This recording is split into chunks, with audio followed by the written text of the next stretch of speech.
जेठ का महीना लग गया है। जैसे कि हर महीना किसी ना किसी भगवान को समर्पित होता है, वैसे ही जेठ का जो महीना होता है वो श्री हनुमान जी को समर्पित होता है।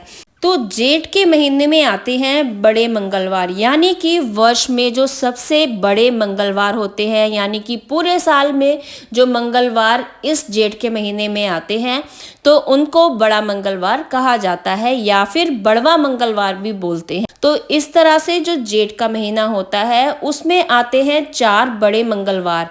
कई बार 4 की जगह 5 बड़े मंगलवार भी आते हैं। इस बार जो बड़े मंगलवार आ रहे हैं वो इस बार जेठ के महीने में 5 बड़े मंगलवार लग रहे हैं। इस बार 13 मई से हो रही है ज्येष्ठ माह की शुरुआत और 11 जून तक समाप्ति होगी। तो ज्येष्ठ माह में भी कुछ विशेष नियमों का पालन किया जाता है और कुछ अनुष्ठान किए जाते हैं। तो आपको इस वीडियो में ये सब पता चलेगा कि ज्येष्ठ माह के अंदर हमें क्या करना चाहिए और हमें क्या नहीं करना चाहिए, कैसे पूजा करनी चाहिए और हमें क्या खाना चाहिए और क्या नहीं खाना चाहिए। तो चलिए वीडियो को स्टार्ट करते हैं। तो ज्येष्ठ माह के इस उत्तम महीने में हमें क्या करना चाहिए। तो ज्येष्ठ माह का जो ये महीना होता है वो सारा महीना हनुमान जी को समर्पित होता है और जेठ के इस महीने में गर्मी भी अत्यधिक पड़ती है। तो हमें इस महीने में क्या करना चाहिए। सर्वप्रथम तो हमें जल का दान देना चाहिए। ज्येष्ठ माह में जल दान करना बहुत ही महत्वपूर्ण होता है। ऐसे में माना जाता है कि इससे पुण्य मिलता है और भगवान विष्णु जी की कृपा प्राप्त होती है। सूर्य की उपासना करनी चाहिए। सूर्य देव इस समय भीषण गर्मी बरसाते हैं। इस महीने सूर्य देव की उपासना करने से शुभ फल प्राप्त होते हैं। माना जाता है कि जेठ के महीने में सूर्य देव की उपासना करने से जीवन के अंदर सकारात्मकता आती है। तो इस माह में हमें क्या और करना चाहिए। इस माह में हमें भोजन जो करना है हमें 2 टाइम ही करना है। 1 टाइम का भोजन हमें स्किप कर देना है, क्योंकि इससे क्या होगा, हमारी पाचन शक्ति बहुत अच्छी रहेगी। गर्मी का महीना है और जेठ का महीना है, इसमें अत्यंत गर्मी पड़ती है। तो आप इसमें पानी ज़्यादा पिएं और भोजन कम करें, इससे आपका स्वास्थ्य अच्छा रहेगा। इस महीने में आपको तिल का दान भी जरूर देना चाहिए और इस समय आपको पूरे महीने खुद भी तिल को ग्रहण करना चाहिए। इससे भगवान विष्णु जी की कृपा आप पर बनी रहेगी। और हमें क्या करना चाहिए, हमें पशु पक्षियों के लिए जल की व्यवस्था करनी चाहिए और हमें पशु पक्षियों के लिए सतनाजा या हरी मूंग भिगोकर डालनी चाहिए। इससे क्या होगा, इससे आपका बुध ग्रह मजबूत होगा और आपको भगवान विष्णु की कृपा तो प्राप्त होगी ही, साथ में हनुमान जी की कृपा भी प्राप्त होगी।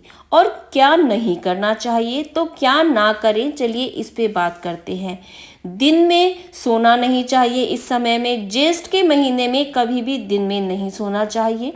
दिन में सोने से वैसे भी गैस पैदा हो जाती है बॉडी के अंदर और दिन में सोने से स्वास्थ्य संबंधी परेशानियां भी हो सकती हैं। इस महीने में खास तौर से बैंगन का सेवन बिल्कुल भी नहीं करना चाहिए।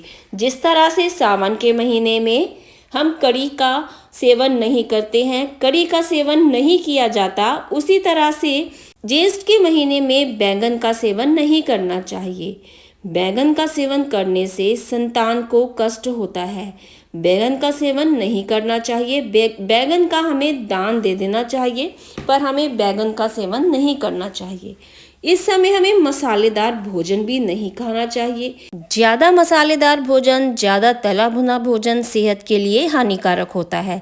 फालतू पानी नहीं बहाना चाहिए। इस समय वैसे भी भीषण गर्मी होती है और सभी को पानी की ज़रूरत होती है। पशु पक्षियों को भी पानी की ज़रूरत होती है और अगर हम धूप में निकलते हैं तो हम भी बाहर यही ढूंढते रहते हैं कि कहीं से हमें पानी पीने को मिल जाए।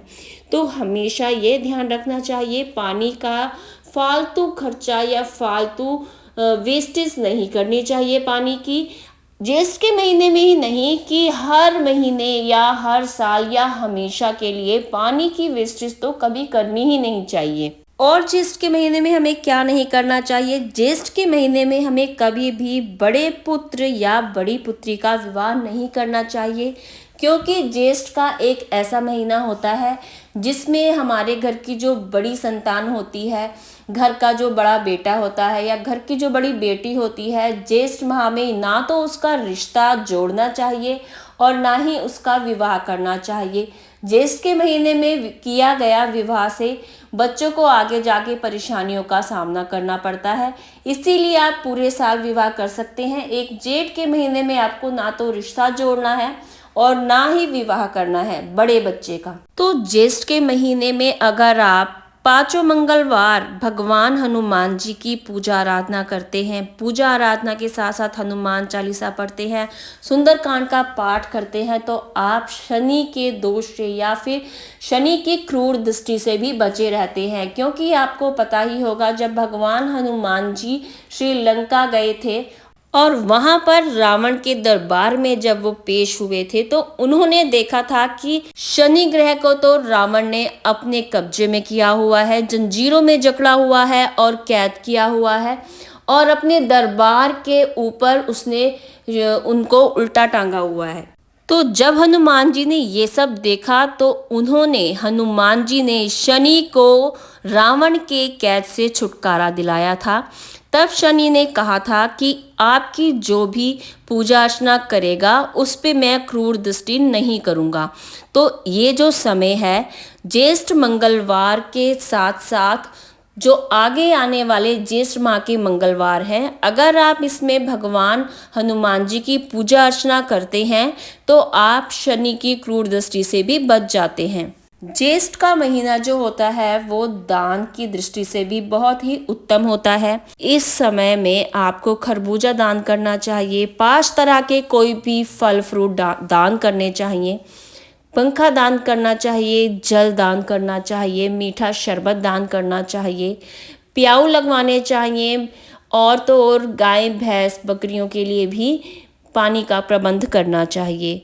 जल का जितना भी आप दान देंगे इस ज्येष्ठ के महीने में आपके लिए उतना ही उत्तम होगा। ज्येष्ठ के महीने में जो अमावस्या आएगी, तो उस दिन भी पीपल पर अपने पितरों के निमित्त जल अवश्य दें। इससे आपके पितृ प्रसन्न होंगे और आपको आशीर्वाद देंगे। इस ज्येष्ठ के मास में निर्जला एकादशी वाले दिन तो सभी को जल अवश्य देना होता है। हमारे सनातन धर्म में जल देने का भी एक विशेष पर्व मनाया जाता है, जैसे कि निर्जला एकादशी। ये मानवता को सेवा भाव की शिक्षा दिलाता है।